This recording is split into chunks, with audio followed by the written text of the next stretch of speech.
नमस्कार साथियों, आप लोगों का एक बार फिर से स्वागत है मेरे यूट्यूब चैनल LIS अकेडमी में।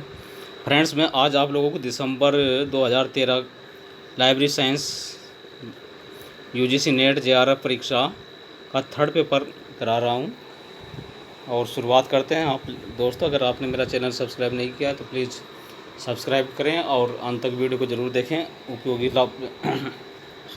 साबित होगा, आप लोगों के लिए लाभदायक साबित होगा। केवल एंड और नॉट नहीं का उपयोग करते हुए बुलियन परीक्षा है, तो यह है हमारा संयोजन परीक्षा। दूसरा आंसर सही है। संयोजक परीक्षा केवल एंड और नॉट का ही उपयोग नहीं करते हैं बल्कि बुलियन परीक्षा है, जबकि फैजी क्वेरी अस्पष्ट परीक्षा है। यह लैंग्वेसाइट एडिट दूरी के आधार पर समानता का उपयोग करती है और फैजी क्वेरी मेल खाने वाले शब्दों को उत्पन्न करती है। राउटिंग क्वेरी पथ निर्धारण परीक्षा है। यह किसी भी वस्तु का स्थान के मार्ग को निर्धारण करती है। प्रोबेबिलिस्टिक क्वेरी प्राथमिक या प्रभावी परीक्षा प्राथमिकता के आधार पर कार्य करती है। नेक्स्ट क्वेश्चन है, जेनेट यूके को किस वर्ष स्थापित किया गया था? तो दोस्तों, जेनेट यूके को 1983 में स्थापित किया गया था। जेनेट का पूरा नाम है joint academic network. Janet UK का एक यूनाइटेड किंगडम का शोध, रिसर्च और एजुकेशन कम्युनिटी के लिए एक तेज़ गति से नेटवर्क है। इसकी स्थापना 1 अप्रैल 1984 को हुई थी, लेकिन जेनेट जो है 1983, इसका आंसर है 1 अप्रैल 1983। इस बात का आकलन करने के लिए कि किस प्रकार के उपयोगता दुनिया को अपने परिप्रेक्ष्य में देखते हैं, रिपरेटरी ग्रिड तकनीक किसने विकसित की है? तो इसका ऑप्शन है हमारा जॉर्ज केली। इस बात का आकलन करने के लिए किस प्रकार उपभोक्ता दुनिया को अपने परिप्रेक्ष्य में देखते हैं, जॉर्ज केली ने एक रिपरेटरी ग्रिड तकनीकी विकसित की थी। एक चार्ट जिसमें कुछ आकृतियाँ, चित्र या संघटकों में बिखर जाते हैं वह कहलाता है? तो फ्रेंड्स, वह हमारा पाई चार्ट कहलाता है। पाई चार्ट उसे कहते हैं जिसमें कुछ आकृतियाँ, चित्र, संघटकों के साथ बिखर जाते हैं। बार चार्ट एक बार चार्ट या बार ग्राफ को एक चार्ट या ग्राफ होता है जो आयताकार सलाखों के साथ स्पष्ट डेटा प्रस्तुत करता है, जो ऊंचाइयों या लंबाई वाले मूल्यों के साथ प्रतिनिधित्व करते हैं। एक बार ग्राफ असतत श्रेणियों के बीच तुलना दिखाता है। और क्यूमुलेटिव चार्ट या स्तंभ चार्ट या पिलर वह संरचनात्मक अवयव है जो स्वयं संपीड़ित होकर अपने ऊपर आने वाले छत आदि का भार अपने नीचे के अवयव जैसे धरती को स्थानांतरित कर देता है। बैंड चार्ट, यह चार्ट लाइन चार्ट के साथ जुड़कर ऊपर और नीचे बाउंड्रीज के माध्यम से डाटा के रेंज को सुनिश्चित करता है और छाया वाले क्षेत्र को दर्शाता है। नेक्स्ट क्वेश्चन है, ओस्टर डिजिटल पुस्तकालय वास्तुकला का एक उदाहरण है, किस पर आधारित है? तो इसका ऑप्शन है दोस्तों मेटाडाटा हार्वेस्टिंग पर आधारित ओस्टर डिजिटल पुस्तकालय वास्तुकला का एक उदाहरण है। मेटाडाटा हार्वेस्टिंग में पुनः प्राप्ति मेटाडाटा की एक प्रक्रिया है। यह दोनों हार्वेस्टिंग और मेटाडाटा के रूप में कार्य करती है और बाहरी रिपोजिटरीज के लिए प्रोवाइडर का कार्य करती है। RSS फीड किसका उदाहरण है? दोस्तों, वेब, इसका आंसर है हमारा वेब 2.0। RSS फीड का उपकरण, RSS का पूरा नाम है रियलिटी सिंपल सिंडिकेशन हेतु अंग्रेजी परिवर्णीय शब्द है। दरअसल यह वेब पन्नों की फील्ड के प्रचलित प्रारूपों का एक समूह है, अर्थात RSS के नाम से कई प्रकार के वेब फील्ड प्रचलन में है। यदि उन जाल पृष्ठों के लिए काम का है जो जल्दी जल्दी बदलते रहते हैं, मसलन ब्लॉग और समाचार आदि। नेक्स्ट क्वेश्चन 7वां नंबर है, अभिप्राय को प्रेषित करने के लिए आवश्यकता से अधिक शब्दों अथवा चिन्हों के उपयोग का परिणाम क्या होता है?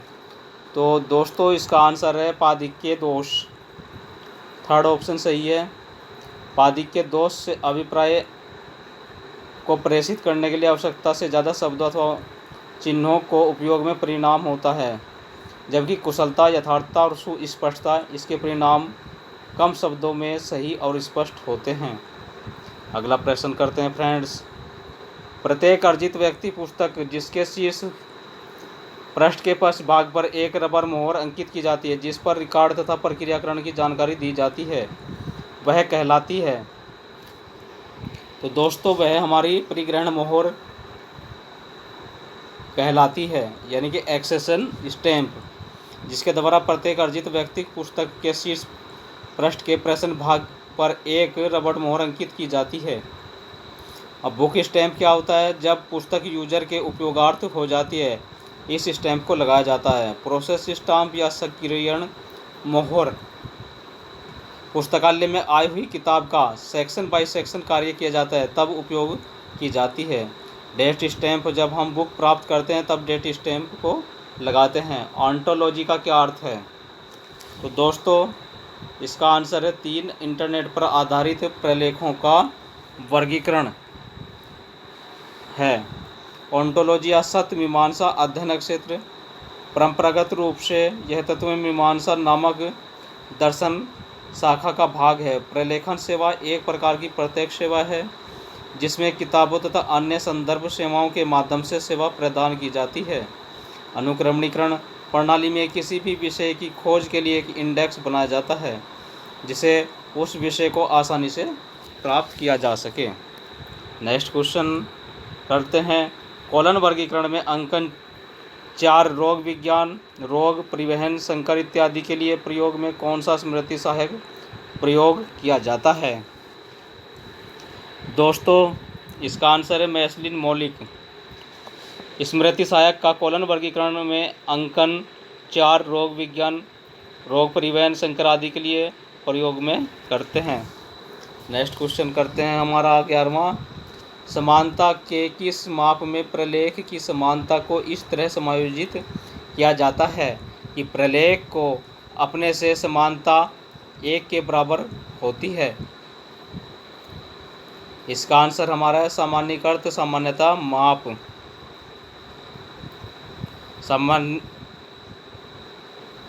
नेक्स्ट क्वेश्चन करते हैं 12वां प्रश्न है। कौन सा नियम कहता है कि सूचना पुनर्प्राप्ति प्रणाली समय उपयोग नहीं किया जाएगा, जबकि ग्राहक के लिए सूचना न पाने की तुलना में सूचना पाना ज़्यादा दर्दनाक एवं कष्टप्रद होगा? यह है मूर का नियम।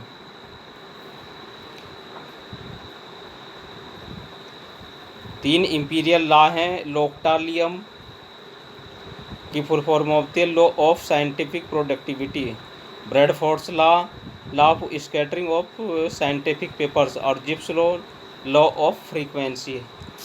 नेक्स्ट क्वेश्चन है 13 है। रविंद्रनाथ टैगोर पर वेब ग्रंथ सूची का संकलन कौन करता है? तो इसका संकलन हमारा राजा राममोहन राय लाइब्रेरी फाउंडेशन करता है, और राजा राममोहन राय लाइब्रेरी फाउंडेशन की स्थापना दोस्तों 1972 में हुई थी, और भारत का राष्ट्रीय पुस्तकालय की स्थापना 1948 में हुई थी। इसका मुख्यालय कलकत्ता में है। आइसली की स्थापना 1955 में हुई थी, और इसका कार्यालय भी कलकत्ता में है।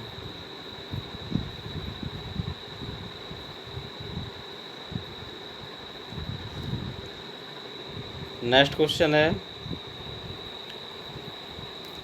Year book of human rights का प्रकाशक कौन है? तो इसका है विधि मंत्रालय, भारत सरकार। ASTINFO ASTINFO का तात्पर्य है। तो इसका जो फुल फॉर्म है वह हमारी regional network for the exchange of information and experience in science and technology in Asia and the Pacific option 4 सही है। नेक्स्ट क्वेश्चन है, पुस्तकालय संघों की अक्षमता निर्माण के लिए इफ्ला का कार्यक्रम क्या कहलाता है? इसका आंसर है BSLA के नाम से यह जाना जाता है। BSLA पुस्तकालय संघों की अक्षमता के निर्माण में इफ्ला का कार्यक्रम है। नेक्स्ट क्वेश्चन है, निश्चितता और पूर्वानुमानीयता माप क्या कहलाता है? तो इसका आंसर है रिडंडेंस या समाधिकता कहलाता है। एंट्रोपी निर्जत्व द थर्मल एनर्जी के यूनिट टेम्परेचर या ताप को मापने की एक प्रणाली है। और डिस्टोर्शन या विकृति किसी भी वस्तु के आकार का लगातार परिवर्तन होना है, अर्थात alternate of the original slacks. Next question है, वह कौन सी विशेषता है जिसके अंतर्गत सूचना का रिसाव होने लगता है और जितना रिसाव ज़्यादा होता है उतना ही हमारे पास होती है? तो फ्रेंड्स इसका आंसर है दूसरा, विस्मरणीय विशेषताएं। सहक्रियाशील विशेषता क्या होती है? यह सक्रिय नहीं होती हैं और सक्रिय होने के लिए किसी अन्य क्रिया की जरूरत पड़ती है, जिस प्रकार भोजन पचने के लिए एंजाइम की जरूरत पड़ती है। नेक्स्ट क्वेश्चन है 19वां क्वेश्चन हमारा, भारत में 9000 पुस्तकालयों को जोड़ने के लिए 1000 करोड़ की योजना की अवधारणा के साथ कौन सा संगठन जुड़ा हुआ है? तो यह हमारा कौन कौन से जुड़े हुए हैं? तो दोस्तों इसमें ऑप्शन हमारा दूसरा, राष्ट्रीय पुस्तकालय मिशन और RRF ये जुड़े हुए हैं। NLM और RRF 1972 संगठन जुड़ा हुआ है। इस नेटवर्क की स्थापना UGC के द्वारा सन 1991 में की गई थी। NLM को राष्ट्रपति प्रणब मुखर्जी द्वारा 2014 में नई दिल्ली राष्ट्रपति भवन से शुरुआत किया गया है, जो कि संस्कृति मंत्रालय के अंतर्गत कार्य करता है।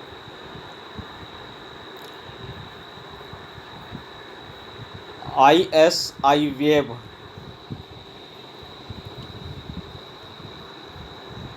ऑफ नॉलेज की कोर विषय वस्तु निम्नलिखित में से कौन सी है? तो दोस्तों इसकी विषय वस्तु, वर्तमान विषय वस्तु ISI कार्य विवरण और डेवरेंट सूचना अनुक्रमणिका, ये ISI वेब ऑफ नॉलेज की कोर विषय वस्तु हैं। जबकि एग्रीकोला यह एक नेशनल राष्ट्रीय एग्रीकल्चर लाइब्रेरी का एक पब्लिक पेज या पब्लिक कैटालॉग है जो सेवा प्रदान कर रहा है। तो इसका ऑप्शन है दूसरा। निम्नलिखित में से कौन सा मूल्य वर्धित सूचनाएं सेवाएं हैं? तो फ्रेंड्स संकलक सेवा और शोध रिपोर्ट, बाजार सर्वेक्षण रिपोर्ट मूल्यवर्धित सेवाएं हैं। रेफरल सर्विस क्या होता है? यह एक प्रकार का संकेत या रेफर करने वाली सेवा होती है। इस क्वेश्चन का जो आंसर है वह 4 है। साहित्यिक चोरी का पता लगाने के लिए किन पद्धतियों का उपयोग किया जाता है? तो साहित्यिक चोरी का पता लगाने के लिए शब्द आवृत्ति विश्लेषण, उद्धरण आधारित साहित्यिक चोरी की पहचान और स्थानीय समानता का आकलन आदि इन पद्धतियों का उपयोग किया जाता है साहित्यिक चोरी का पता लगाने के लिए।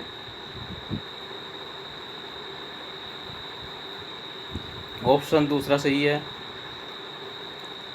प्रेसिस मुख्य भूमिका प्रचालक कौन सा है?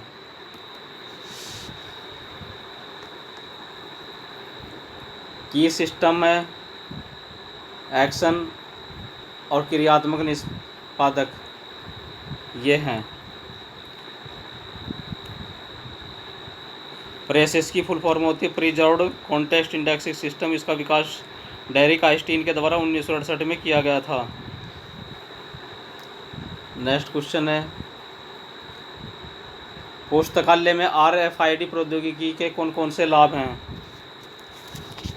तो दोस्तों पुस्तकालय में FRID का फुल फॉर्म क्या है? रेडियो फ्रीक्वेंसी आइडेंटिफिकेशन RFID का पुस्तकालय के प्रयोग के माध्यम से पुस्तकों की चोरी रोकने से बचाया जा सकता है। पुस्तकों के आदान प्रदान में यूजर के समय को बचाता है और यह माध्यम पूर्णतः चिप या इलेक्ट्रॉनिक बेस है। तो इसका आंसर हमारा दूसरा है।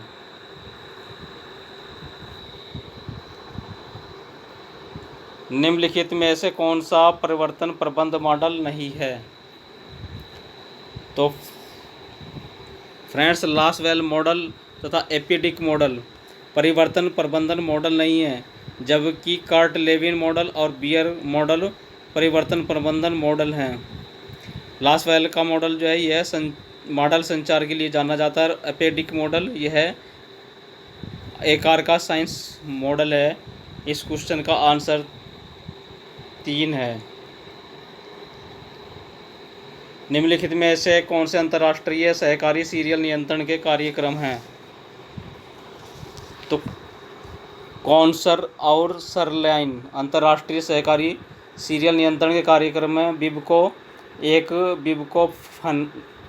पुस्तकालयों का एक समूह है जो उपयोगकर्ताओं में नए बीबीओ नामक रिकॉर्ड्स के योगदान करने के लिए और विभिन्न योजनाओं में एक्सेस पॉइंट्स, विशेष शीर्षकों या वर्गीकरण संख्याओं को जोड़कर बिबको रिकॉर्ड्स को तैयार और समृद्ध के साथ जोड़ता है। ऑप्शन सी या 3, इसमें कौन सा ऑप्शन सही है दोस्तों? 3,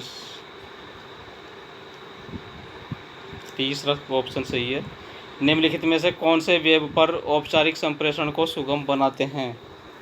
तो दोस्तों इसका ऑप्शन है ग्रंथ सूची और अनुक्रमणीकरण तथा सार साहित्य के पाथ फाइंडर्स या मार्ग खोजी कहलाते हैं।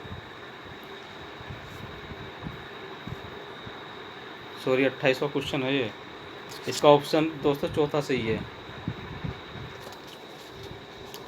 क्वेश्चन 27 छूट गया क्या? दोबारा देखते हैं। निम्नलिखित में कौन सा साहित्य पाथ फाइंडर्स या मार्ग खोजी कहलाता है? तो दोस्तों ग्रंथ सूची, अनुक्रमणीकरण, सार तथा साहित्य के पाथ फाइंडर्स खोजी कहलाते हैं। इसका ऑप्शन 3 है। निम्नलिखित में से वेब पर औपचारिक संप्रेषण को सुगम बनाते हैं हमारे, तो दोस्तों यह है खंडित स्क्रीन और चैट। ऑप्शन 4 सही है। नेक्स्ट क्वेश्चन करते हैं। रविंद्र भवन विश्व भारती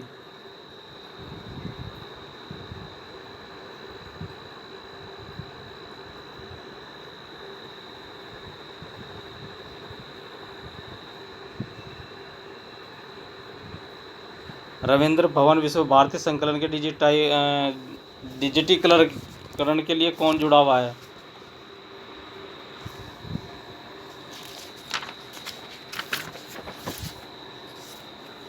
तो फ्रेंड्स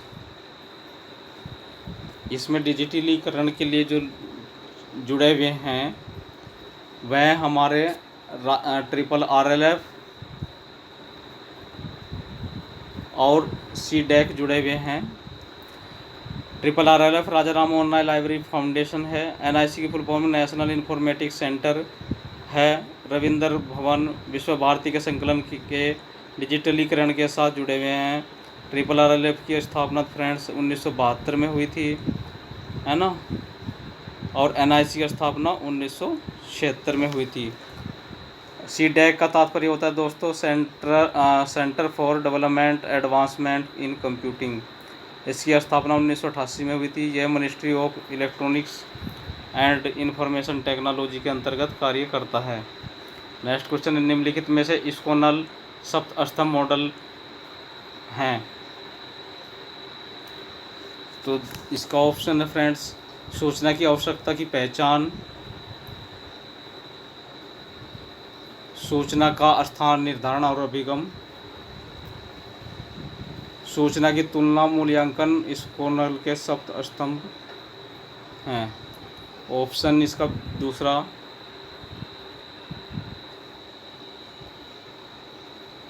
नेक्स्ट क्वेश्चन करते हैं, संसाधन विवरण फ्रेमवर्क क्या समाविष्ट है? तो दोस्तों इसमें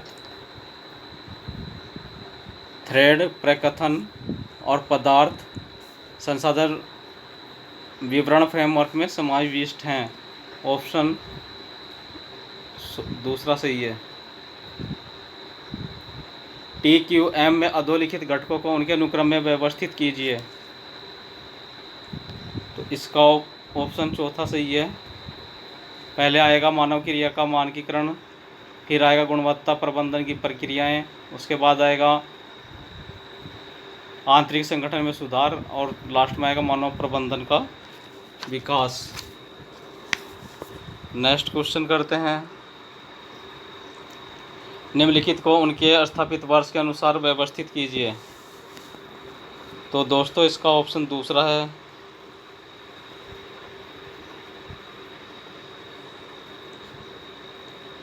मेलिबनेट हमारा आया था 1993 में, इस डॉक के सहयोग से कार्य करता है।